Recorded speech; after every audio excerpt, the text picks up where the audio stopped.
chairmanship. I'd also like to thank my honourable friend, the member for Hastings and Rye, for calling this important debate on the future of coastal communities and her excellent suggestion for a minister for coastal communities. I'd like to add an island minister would be good too.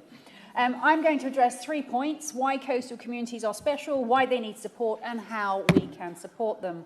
I represent Ynys Môn, the Isle of Anglesey, a unique and beautiful place. We have a huge seasonal tourist industry. It's a fabulous place to visit, and I really would encourage you all to do so. Indeed, it's such a special place that my Ynys Môn constituency will have protected status in the next general election, something for which I've successfully fought for. But the Anglesey that visitors see in the summer is not the Anglesey that local people experience year-round. Outside of the holiday season, many of the shops and restaurants shut their doors or struggle through, and the further across the island you travel away from the mainland, the harder those challenges become. We have one of the lowest GVAs of any constituency in the UK. Holyhead, where I live, is the second busiest ro-ro port in the UK and a major route to Ireland. It sits at the far end of Anglesey and contains some of the most deprived areas in the UK, but it needs a different response to similarly deprived areas inland. To visualise why, if you take a map and you draw a 5-mile radius around Holyhead, over 3/4 of what you find is sea. Now, I like fish, but they don't set up businesses, they don't employ people, and they don't provide aspirational role models to our young people. Our towns once had bustling town centres. Holyhead used to have not one, but 2 Clark's shoe shops, and now it has none.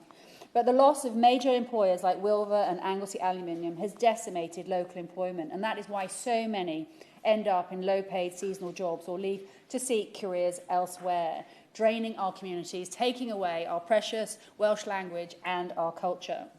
So how can we support coastal communities and give them a thriving future with opportunities for local young people to stay, work and raise families? We need to recognise that coastal communities do face unique challenges and deserve targeted support.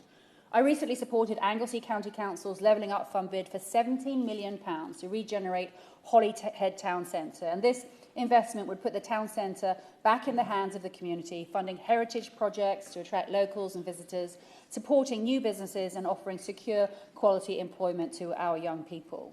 But the criteria for general funds like Levelling Up usually give no specific weight to the special needs of coastal communities. The way to secure the future for coastal communities is to recognise their unique needs and provide targeted support. The young people of Ynys Môn deserve the same local opportunities as those in other parts of the UK. In conclusion, I've spoken about why coastal communities are special, why they need support, and how we can support them. I'm honoured to represent Ynys Môn. The people of Ynys Môn put their trust and faith in me, and it's a privilege and a responsibility that I take very seriously.